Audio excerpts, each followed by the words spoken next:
Hello and welcome to this Infrastructure Victoria webinar, where we are going to be diving deep into water infrastructure planning with a focus on how we can have a climate resilient future. I'm Jonathan Spear, CEO of Infrastructure Victoria. So glad that you're all joining us for this, the latest of our series of webinars. And I'm really pleased today to be joined by some special guests as well.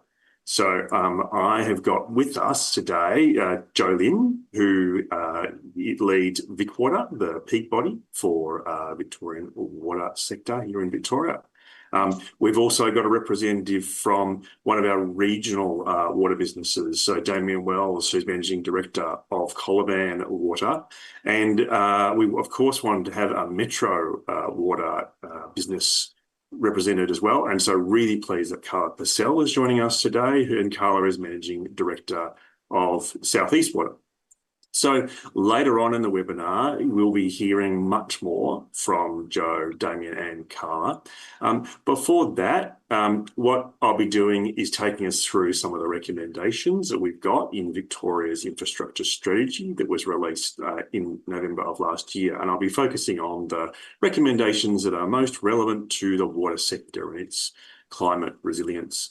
Then we'll be hearing from our panelists about their reflections on the strategy, and then we're going to be getting to your questions. So you can see in the Slido function beneath the screen you're looking at now that there's some questions that some people have already put in. So thank you for those of you who've given that some thought prior to the webinar. We'll be answering as many of these questions and any others that you want to ask along the way, particularly those that are most relevant to the topic of this webinar.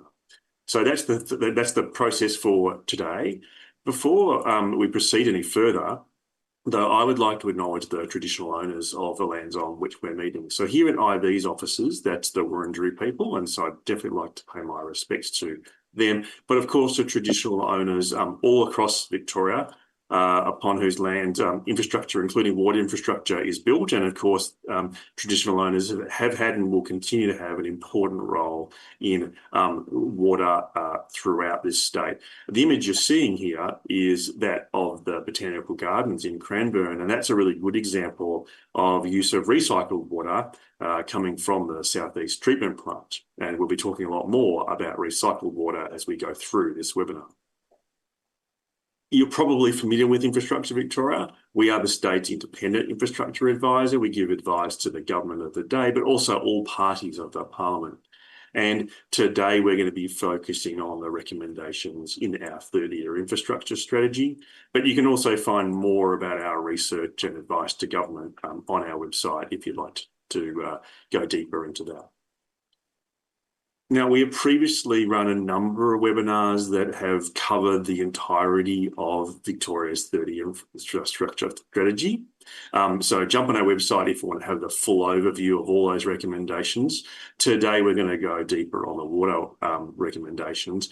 But just a reminder that there are 45 recommendations in the strategy, and those are the things we recommend the government be getting on with over the next 5 years. There's also a number of future options that we identify in the strategy. These are things that we don't think the government necessarily needs to get implemented in the next 5 years, but does need to start planning for. And this is relevant to the water sector, and I'll come to that later on. The strategy was created through a whole lot of engagement with the community and stakeholders, many of which are probably represented by some of you who are viewing this webinar today. So thank you for your engagement while we were developing the strategy. It certainly made a better final version of the strategy. We made lots of changes as we were going through between the draft and the final version that was tabled in Parliament last year. If you'd like to have any more information about the strategy or the recommendations that I'm going to be talking about in a minute, you can jump on our website. It's intuitive. You can search by the water sector or by climate change, by that topic. You can go dive deeper into each of the recommendations, and in many instances is interactive material for you to better understand the evidence base and the recommendations that we've made. So let's get going then into better understanding the recommendations that we've made in this strategy in relation to water. So the central recommendation we have is recommendation 26 to advance integrated water management and use more recycled water. What we're saying in the strategy is that there is a need for the Victorian government to continue to work with partners like water corporations and local governments to fund and deliver integrated water management projects. So that's water across its entire life cycle. So we're making the best use of every drop we can. And what we observe in the strategy is that while there's a number of really promising integrated water management projects that have been identified, not all of them have been funded, and even the projects that have been identified so far won't go far enough to meet the integrated water management targets that are in the government strategy. So there is a need to continue to develop more of these projects and to fund and deliver more of them. The other thing this strategy talks about is a need for more sources of water that are not rainfall dependent, that we need to be open to all the different sources of water we can have, and that one of those is to continue to get greater confidence in the viability of recycled drinking water in Victoria. So we are recommending that more work be done on the costs and benefits of recycled drinking water in Victoria and the piloting of a recycled drinking water facility. This is very consistent with the approach that's been taken in other places like Singapore and the US and some other Australian states where they are exploring and in some cases already deploying recycled drinking water. They are important steps to make sure the economics, the health and the system suitability of recycled drinking water is tested and improving the quality of information that we all have available. Related to that, the last component of this recommendation is that the government deliver a community education campaign on the need for investment in more water sources. As I think we'll come to in our conversation later on, there's going to be quite a lot of change in the way we run the water sector in future, and the need to be open for investment in more and all water sources is going to be important, and bringing the community with us is a key component of that. Then we come to one of these future options I was talking about earlier. So these are things that we're not saying the government needs to be implementing right now, but does need to be planning for because we're going to need it in future decades. We identify the need to plan for and invest in more manufactured water sources. So this could be either an enhancement to the existing desalination plant or an additional desalination facility that is separate to the current one. It could also be more recycled water as part of the manufactured water components that we have in the system. And aligned with that is the need to return more water to traditional owners and to the environment. We can see that in the absence of planning for and investing in more manufactured water, it is going to be difficult to provide traditional owners and the environment with more flows that they need. This then connects with one of the recommendations we have in the strategy to create and preserve opportunities for future major infrastructure projects. So this is a recommendation that covers quite a lot of different sectors. So there's a lot of major transport projects and some health projects as well, where we're saying the government now needs to be doing the planning, the business case investment and the land preservation so that we can deliver these major projects probably in the 2030s. And amongst these is the need to plan for expanding desalination capacity in Victoria. Another component of the strategy that is very relevant to water and its role across the broader infrastructure landscape is the desirability of preparing and publishing infrastructure sector plans. So we're recommending that there be an agreed set of assumptions about future population, jobs and land use across Victoria, and that each department and sector that owns infrastructure prepares plans to help actually achieve those future population, jobs and land use objectives. In the absence of that, it's going to be really hard to align our infrastructure plans with our land use plans. And of course, water infrastructure is a key component of enabling that growth. Now I'd like to touch on a few of the other recommendations that are definitely relevant to the water sector. So we are calling in the strategy for adoption of carbon values and greater measurement of carbon in infrastructure projects to help reduce emissions. And we've already seen some good progress being made in the water sector on that. We are identifying the need to open up more public land, especially in fast-growing suburbs, and plan for more tree canopy cover. And of course, some of that public land that is currently available or could be opened up for the public to use is land that water businesses have a role in custodianship of. There's a need to better prepare infrastructure for climate change. We know that more frequent and severe weather events, both floods and droughts and high winds, they're all things that we see affect the water infrastructure amongst our other infrastructure. And I know Damien and his team have gone through some interesting experiences in recent years in Collarband water with some severe weather events and having to manage those. So now is the time for us to be funding high priority, cost-effective adaptation actions as we plan for that more frequent and severe weather events.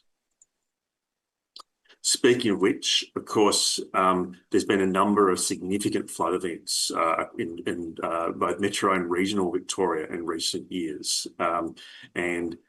We are recommending production of common set of flood projections based on the latest climate data, and to use this information to update flood studies and maps and apply those in planning schemes so we're not building housing and infrastructure in high-risk areas. So I want to acknowledge that there's been some good work done recently in getting better flood mapping and information for communities, but there is more to be done across the state on this front.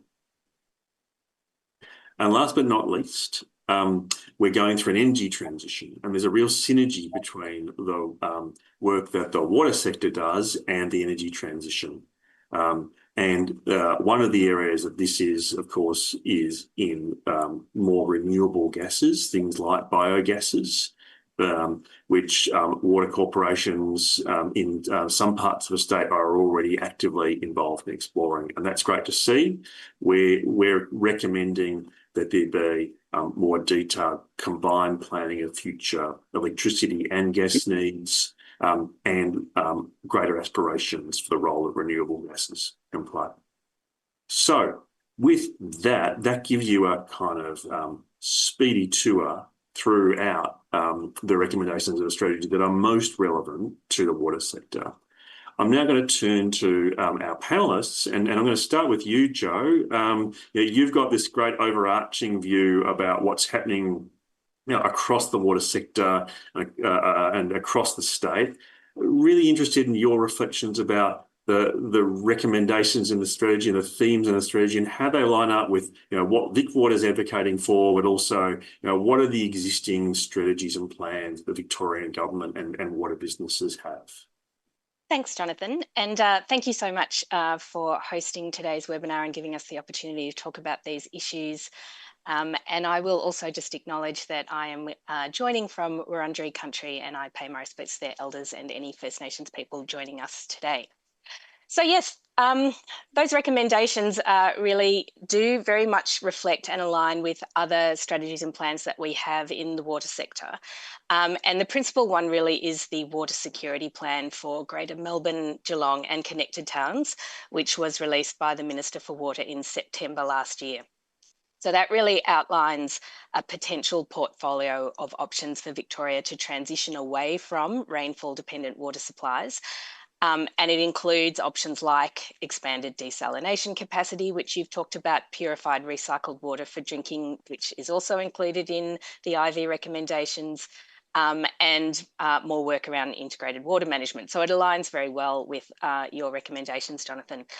And there is a water security task force, which is due to report in March next year, which is currently looking at all of those options, the feasibility, the business case around each of those.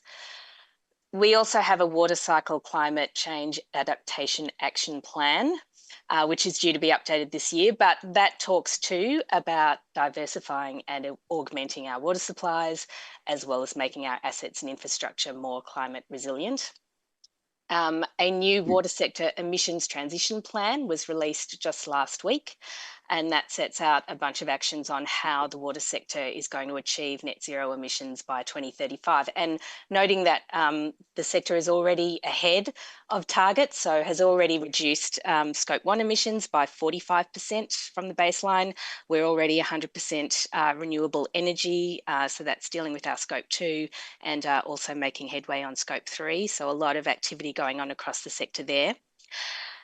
Integrated water management, there is an IWM framework. It's been around for nearly 10 years now, but it is still current. And as you noted, it is being implemented through IWM forums and activity across the state, but more could be done, more could be funded there. And then finally, just picking up on the reference to traditional owners and water for traditional owners, there is the Water is Life roadmap, which sets out traditional owner, how we are dealing with traditional owner rights to water and participation in water management. And of course, we now are in the treaty era, and that raises some other obligations for the water sector as well around recognising those rights and treating traditional owners as rights holders and not just stakeholders in our water management. So that's kind of a very quick Cook's tour of other things that are going on in the sector that align very much with Infrastructure Victoria's recommendations. Great, thanks, Judith. Yeah, that's a great overview. And so now we might turn to Damien, because Damien is running a regional water business, and would really be interested in your reflections, Damien, on the degree to which the recommendations in the strategy align with the sort of challenges and opportunities you've been identifying, and what is particular about running a regional water business like yours, where you've got a mix of some large and some small communities that you've got to meet the needs of. Yeah, look, thanks, Jonathan. Thanks for your work to shine a light on these big strategic issues for the water sector. It's really critical that all of that comes together in the way that you've presented it, because obviously there's many water corporations in Victoria, and to have your voice in this from an infrastructure lens as a big economic enabler, really important work. So in terms of the way we think about the challenge. So, the big four things we're focused on are ageing assets, population growth, climate change, and regulation. They're the big things that drive a lot of our activity and drive our challenges. As you say, Central Victoria, so Colborne Water Service region, we've got towns like Kyneton, Trentham. We've obviously got the larger settlement of Bendigo, Echuca up on the River Murray. A lot of our major settlements are actually built off the back of the gold rush from a colonial sense, and so they're not really in areas of highly reliable water. So your recommendations really spot on. So at the pointy end of climate change, our storages, for example, some of our key storages, inflows are down by 53% over the past 30, 40 years. So your recommendation about manufactured water. Now, what's it mean for those on the coast with access to the sea? Great desal. But for those north of the divide, then absolutely your recommendation about thinking about engaging with the community around purified recycled water, you highlighting that jurisdictions all over the world are all over purified recycled water, whether that's WA, who've been practicing it for many years, whether it's Singapore, London, all through California. It's popping up everywhere. We know Sydney Water's doing some leadership work on purified recycled water as well. Obviously, the Luggage Point investment in Brisbane too, which is significant to take treated water back up to Ivanhoe. So Victoria does really need to move on this, as your recommendation points out, and as the Victorian government has committed to get on and do some work on this. So that's a really important point from our perspective, as those surface water supplies really do get so impacted by climate. And you've really got this sort of bell curve of years. You've got the extreme dry, southeastern Australia, extreme dry on one hand or extreme flood on the other. The Goldilocks years in the middle don't tend to turn up very often, and they're turning up less often under climate change. So we've really got to help our communities navigate, all those bumps over time to have sustainable, secure water. The other thing worth mentioning is that a lot of the climate impacts also flow through to water quality. So water quality of those surface waters is deteriorating as well. And so that obviously drives more expensive treatment. And we mentioned regulation. Obviously, we're public health and environment businesses. So that's what we do. We're about public health, safe drinking water at the tap, and we're about protecting the environment. So collecting that sewage and making sure that it's safely treated and reused and recycled. And in some cases, it actually supports really important riverine and creek values in terms of discharge back to waterways. So all of the recommendations really do resonate in terms of the challenges that we're facing in Central Victoria. Yeah, great. Thank you, Damien. Yeah, and that's quite a catalogue of challenges. As you say, the Goldilocks years of a benign environment and climate are not going to be something we're going to see very often. And for those of you who've been following Infrastructure Victoria's work, we've done quite a bit of work actually on climate change adaptation effects. And stay tuned for some further research we're releasing shortly, and in our next webinar where we're going to be talking more about climate change effects on infrastructure. So on that bombshell, I'm going to now turn to you, Carla. So you, of course, are running Southeast Water, and relatively new to the sector, having had a esteemed career in transport previously. So welcome to the webinar, Carla. Really be interested in your reflections about how these recommendations in Victoria's infrastructure strategy resonate with the sort of needs and challenges you're seeing at Southeast Water in a metro sense. Yeah, thank you, Jonathan, and great to be here. I won't cover off on the things that have already been said, very much concur with the comments from Joe and Damien, but really might just focus in on a key part of, I suppose, the centre recommendation around integrated water management, and that's around the education of people. Because one thing that has really struck us, and it's probably struck me, is the understanding with respect to, particularly if we talk about desalination, that the current desalination plant is running actually at full capacity. And despite that, we continue to see our water storages drop. And in the context of augmentation taking many years in which to achieve, we need to act now. And so the work that's been happening as part of the water security plan is absolutely critical. What we also know, and a piece of work that we've done amongst the metropolitan retailers and also with Melbourne Water, has been understanding what are some of the barriers and reasons why people might not choose to use recycled water. Because in the Southeast Water area, we have 1,100 kilometres of recycled water pipes. It's mandated for new developments. And so really quite an extensive network. Yet we have people and residents and non-residents who are not using it. And what we found from that research is that for many people, it's generally viewed positively. Recycled water is something that people see well, and so a great level of understanding and how it can be used, where it can be used, as well as the some of the myths around some of the safety concerns and the perceptions. Being able to quash them, we know, is a key barrier to people using more of it. The more recycled water that people use, obviously, the less potable they use, and we can use that for the more critical purposes. But that's probably a key area of focus where I think as we move into this next era where we need to build the case for manufactured water, further investment with respect to new water sources, it's important to build the understanding, I think, first around the reason for change and the rationale to build up that infrastructure that we need. And so I think that's what we have to do now. And really coming off the back of the water security plan, for all of us, it's around making sure it's well understood by the community why we need extensive recycled water networks and why we should use it, but also why further investment is needed. And I think that really goes into another one of your recommendations around funding and ensuring that there is sufficient funding for this really critical infrastructure that's required.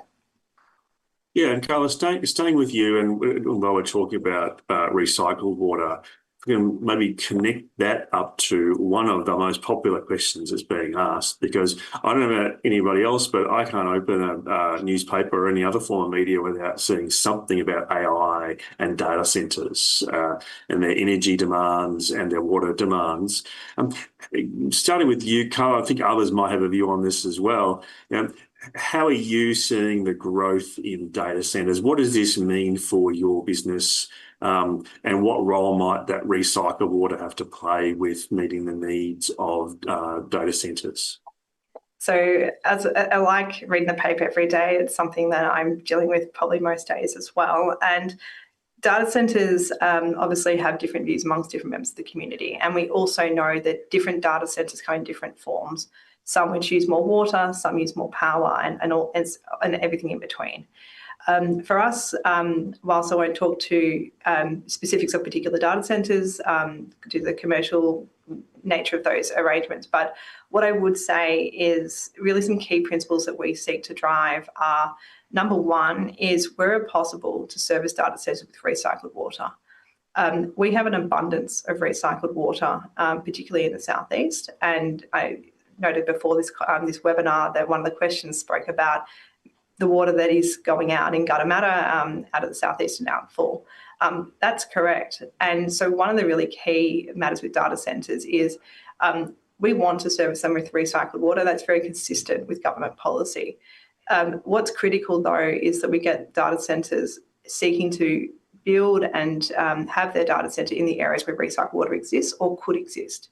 Because in the absence, I suppose, assigning a site without that, that's when we lead into these difficult conversations and making the assessment around how we will service them with water, if that is the model that the data centre wants to utilise.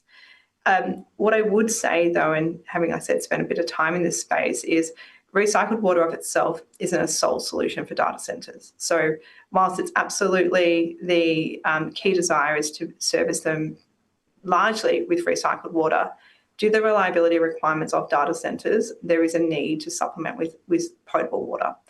And so the key piece that we look to is how can we work with the data centres to ensure that they have sufficient on-site storage so that on peak demand days, they aren't drawing from our water storages. Those type of working quite closely and in partnership with the data centre operators at the very early stages is really crucial, because that's a really critical decision, and it goes to around the land use and how they may choose to use the site, and also how we can service them. It has quite an important impact with respect to our servicing strategy. The second piece is that there are examples of data centres investing in public infrastructure in order to be able to meet their requirements. And I suppose this isn't something that is overly new, and nor new for large users or non-residential users. So the water businesses work with developers in the property space in terms of the construction of infrastructure to enable that development to come into being. And very much the same thinking, the same rationale. If I talk for Southeast Water, it is definitely something that we are actually thinking about, and is something that is contemplated under the Essential Services Commission pricing guidelines with respect to new customer connections. The final thing I would say is data centres also do create quite an opportunity. And for us, with a large amount of recycled water, not all of it can go into rivers. And actually, we have to store quite a bit of recycled water until such time as we can slowly discharge it. Being able to have something like a data centre or a large water user who is willing and able to take their recycled water actually enables us to discharge that in a quicker fashion, which actually is, I suppose, a positive upside. So, and that's probably from an environmental perspective, but also in terms of how we manage our discharges. So data centres absolutely are something that we are very actively working with, and they're not without their challenges. But in the southeast, and I suppose from our perspective, we absolutely are focusing on how we service these data centres with recycled water and with as little potable water as possible. I don't think, and at least the advice I have is that it's not going to be possible to say zero, but absolutely it's how do we get as close to as little potable water being used as possible. Thanks, If I speak a little bit more, sorry, go, Jonathan. Yeah, it's a really much more nuanced approach than a lot of the discussion that we're seeing in the media, which tends to be data centers good or data centers bad. And yeah, absolutely. Yeah. And if I can make one more comment about recycled water, I mean, recycled water is absolutely a great opportunity. And as we move into drier conditions, we really are keen to continue to find ways to expand the uses for recycled water. Last week, we just launched a scheme at Monterey. We have a large scheme at Dingley, which is 42 kilometres of pipes. And we have an additional scheme which will come online in about 18 months down in Western Port. Each of those recycled water schemes will connect businesses to a recycled water source, which, again, coming into drier conditions, these things are really important. However, the planning and the funding to get to this point has been many years in the making. And so it's about ensuring we have the pipeline and the funding and the joint sources where possible to make these schemes viable. Yeah, so there is some really great specific examples of what's happening then in the Southeast Waters business. Turning to you, Joe, you're looking at the issue both of data centres, but also recycled water more broadly all across the state. Is there anything you'd like to add to the observations that Carla's just made? I guess just picking up the data centres thing, because it is so topical. I mean, I suppose, the point is that it's not like data centres are new, right? We already have around 40, 45 data centres operating in Melbourne, and they've been sort of well accommodated within our existing policy frameworks. And the challenge is really the new data centres that are being proposed are a so-called hyperscale. So they're so much bigger than what we already have, and there's more of them coming into the market than we've seen in previously. So those are kinds of that's why it's an issue. One of the challenges that we are sort of trying to understand more in the sector, across the sector, is this issue of so-called phantom demand or speculative demand. So, from a water corporation's perspective, they might receive 5 applications for a data centre, not understanding necessarily that it's actually all for the one data centre and there are multiple bids. So the water corporation still has to assess that as if there are 5 data centres that are going to be built in their service area, when in fact maybe only one will go through. So that's challenging for us, and we're working obviously with the data centre developer sector to try and better understand that. I think, picking up on Carla's point, obviously where early engagement is really key in terms of appropriate site selection for data centres, for them to consider the most water efficient design possible when they're designing their build, and prioritising the use of non-potable water. But this is all being reflected certainly in the Australian government's expectations of data centres that they recently published, and then the Victorian government is also working on, I think they're calling it a sustainable data centre action plan. Because, as we know, the Victorian government has said that it wants Victoria to be the Asia-Pacific hub for data centres. And someone was telling me just last week that they were at a data centre conference in Singapore, and Melbourne did get name-checked as a potential future hub. So that's not just the Victorian government talking about it. That's now being picked up internationally as well, and understanding that we are now part of a global market for data centres. So I think that's something that we're sort of still getting our heads around in the water sector here. Yeah, Joe, and there's obviously some enormous economic opportunities that come with some of the challenges around how we supply the energy and the water these centres need. Now, speaking of economics, let's come to you now, Damien. Let's talk about money. Because you've got some great questions coming through, which ultimately come down to the cold hard cash and the equity and the sustainability of the water sector in the face, of course, of the other climate and other sustainability challenges that we face. Let's talk a bit about what sort of challenges do we have in terms of investments in capital and maintenance we need to be making over future years, and how does that sit with making sure that bills are still affordable for customers, and the diversity of customers that we might need to deal with, especially with a business like yours, where you've got quite a lot of diversity of where you're operating and the infrastructure that you need. Yep. Yeah, look, thanks, Jonathan. Look, that's what we spend half our life thinking about, and it's what we dream about even at night, because we talk about the tension triangle. So debt, service, and price. That's the tension triangle. If you pull it one way, you're going to have implications somewhere else. Now, if you just think about the last 20 odd years, there's been way too much sweating of the assets. So this mantra of sweat the asset, make it live longer, put a Band-Aid on it, put a zip tie on it, it'll get us over the line. That actually hasn't really served us. And I think your report helps highlight that the scale of investment required is very significant. So what we've got is a lot of our water assets are either at capacity, and we talk about this tipping point, or they're at end of life. And so we need very significant investment. And that's really this: who funds the step change in growth? Who funds the step change in the overall scale, the climate resilience elements that are required to support sustainable water services?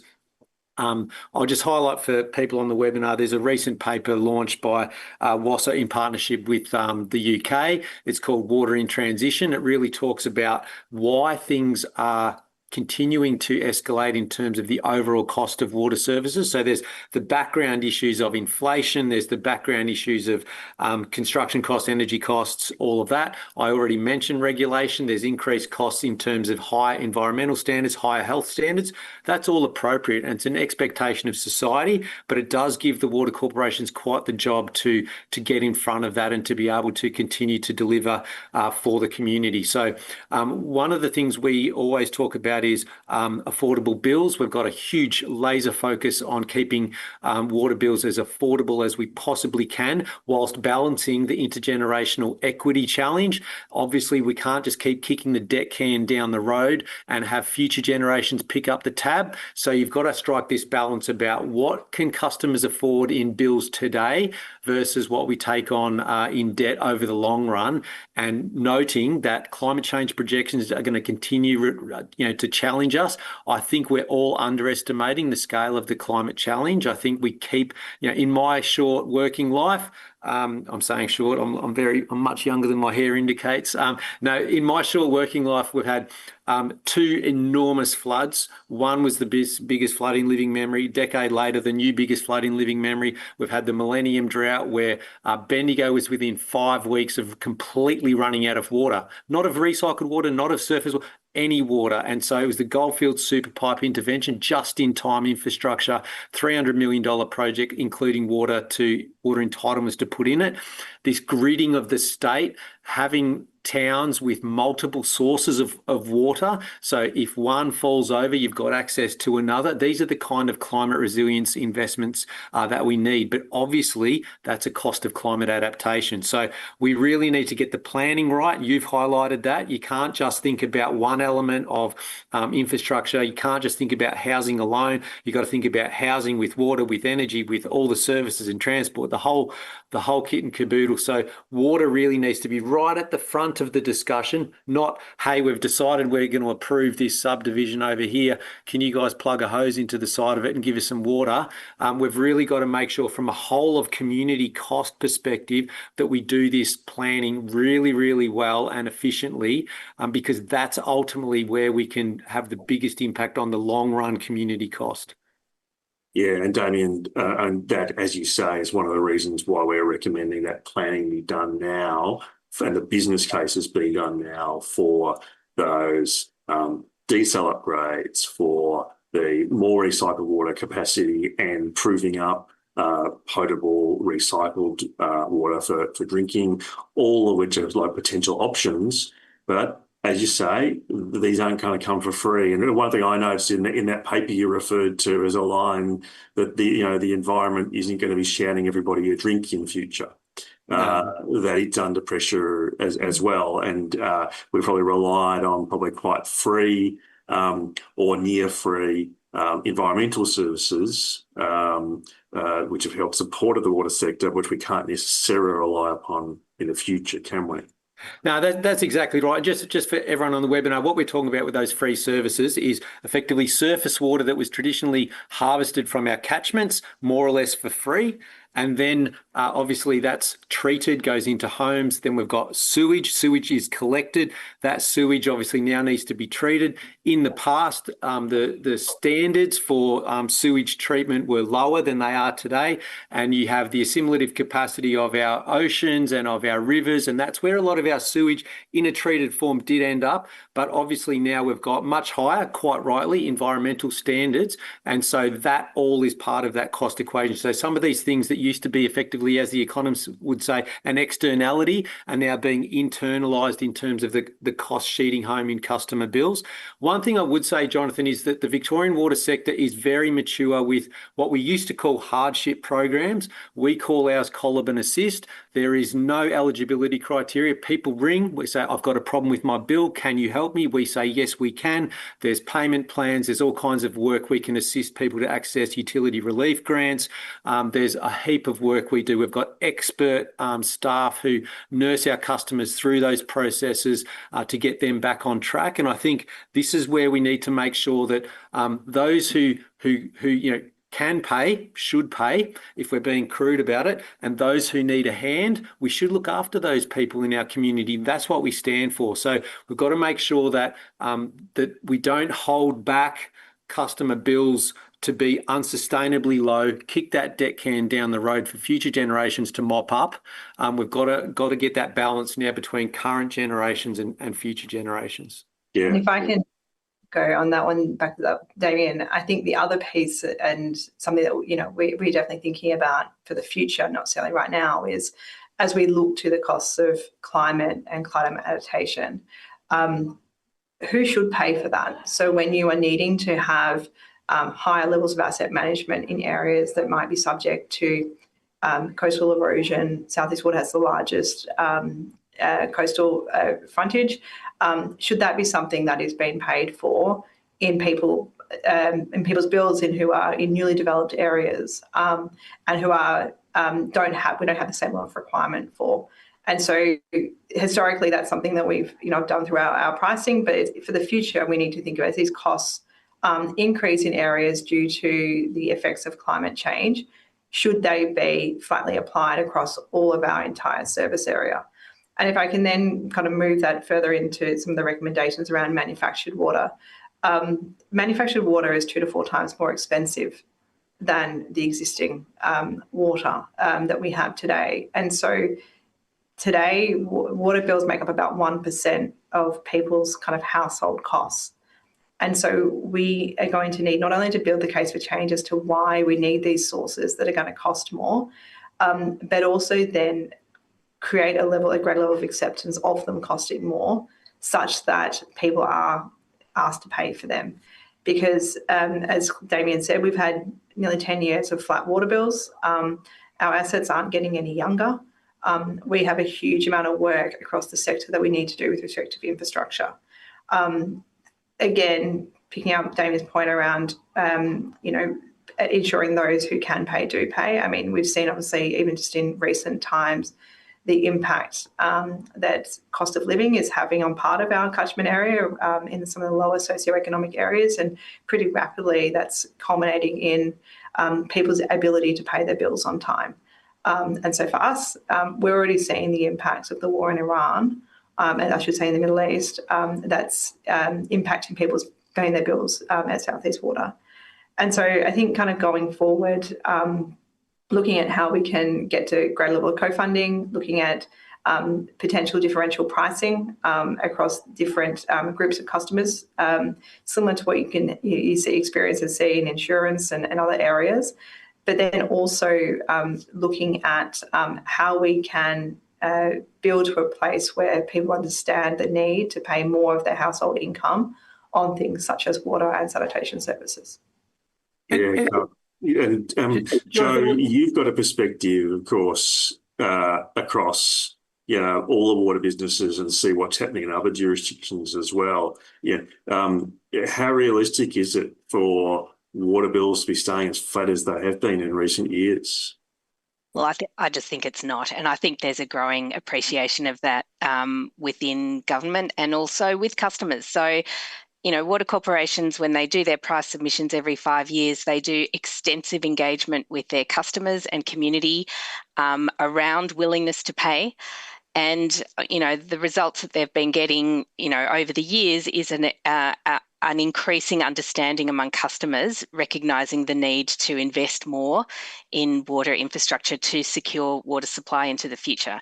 And I think an understanding that, as Damien mentioned, as long as, let's say, more vulnerable customers are looked after, because after all, we are providing an essential service. So people need to receive water and wastewater services. So as long as vulnerable customers are looked after, then other customers are prepared to pay more.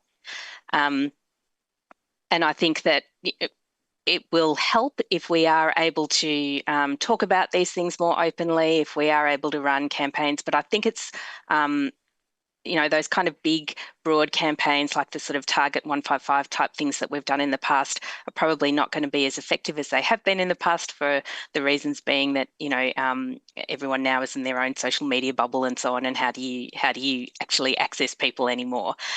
So I think that it will come down to that more localised engagement between water corporations and their customers and community.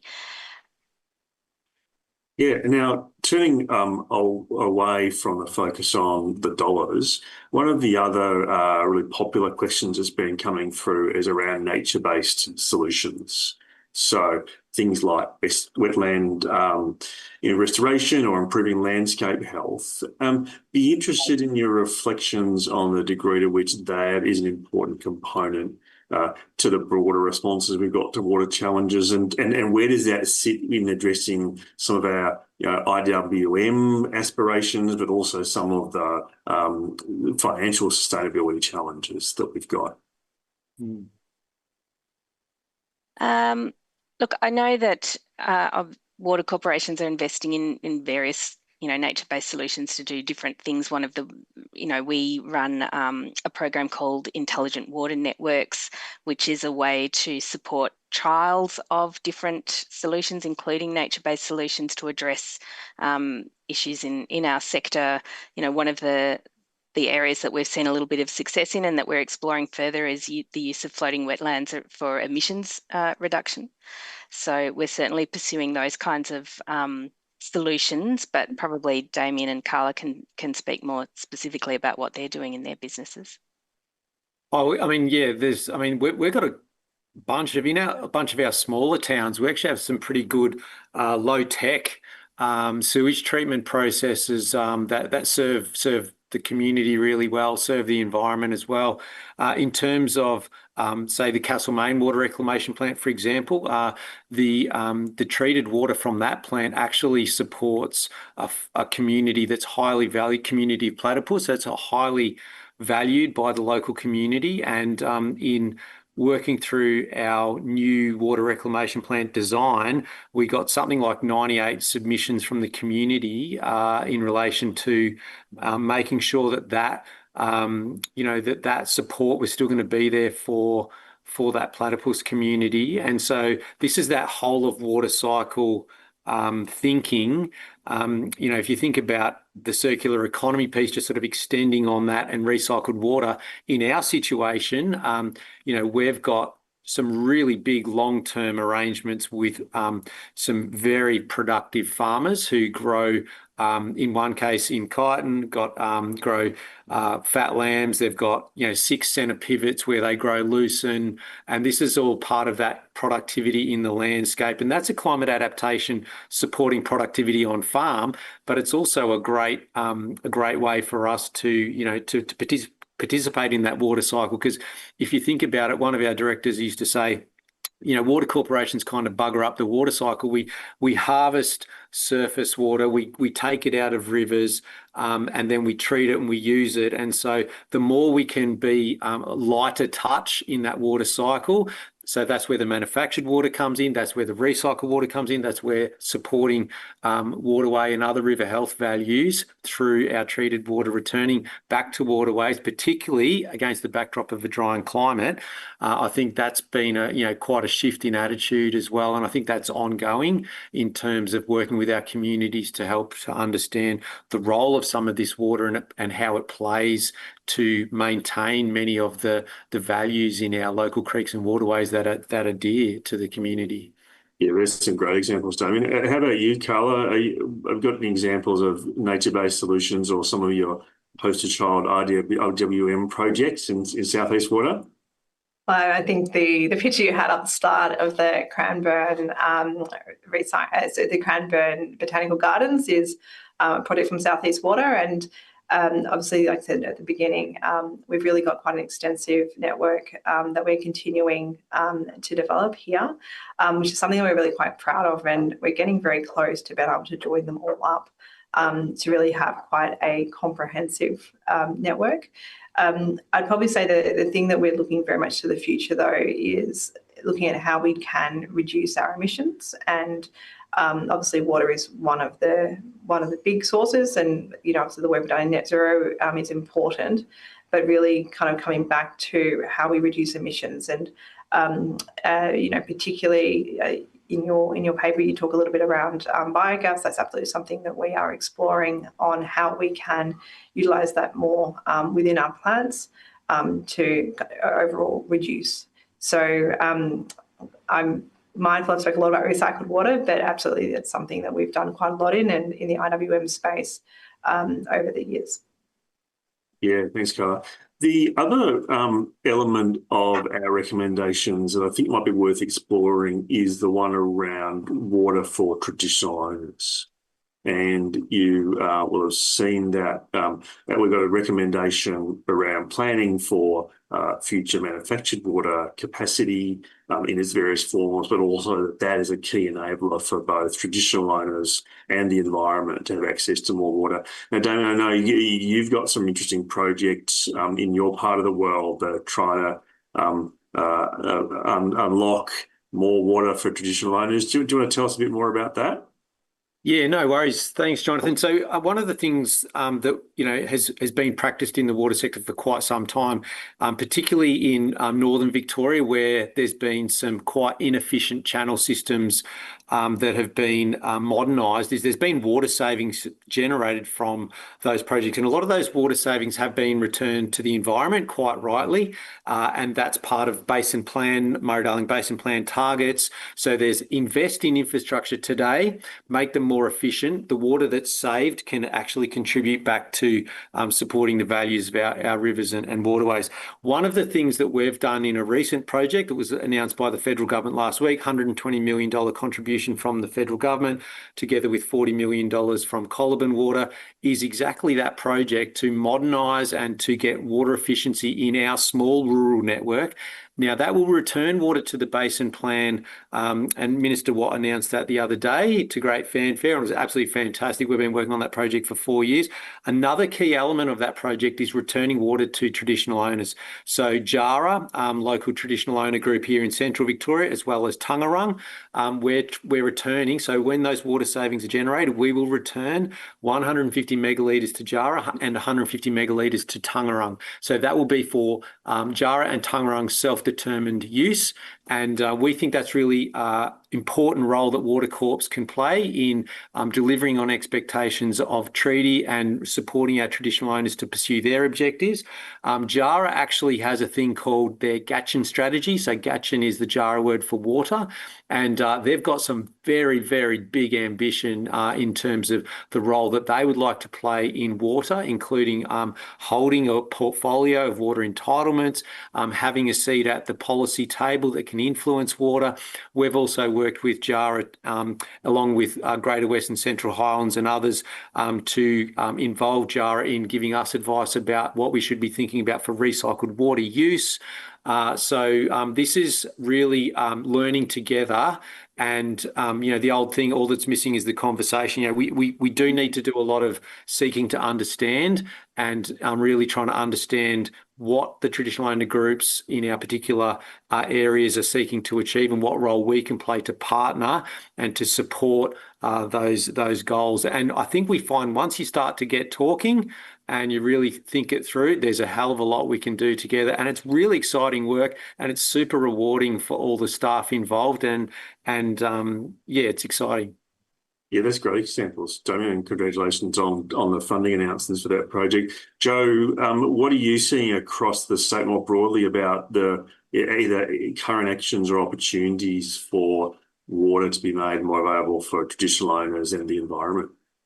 Yeah, well, I was just sort of reflecting back on what Damien's talked about in terms of how they're working with their traditional owners and to helping them fulfil their own objectives, self-determined objectives and aspirations. And just for the benefit of the audience, I really do encourage you to have a look at the Water is Life roadmap, particularly Part B of the roadmap, which is a collection of First Nations statements from traditional owner groups about their aspirations for water. It's really worth having a look at those. And the other thing that comes to mind is last month we ran an event for the sector, and we had Uncle Dave Wandon from Birrarung Council give the welcome to country. And Uncle Dave talked about water is life, but the point he made is water is alive. Right, so water is a living entity, and he really encouraged us as a sector to think about water as a living entity beyond just, a resource that we manage or a service that we provide.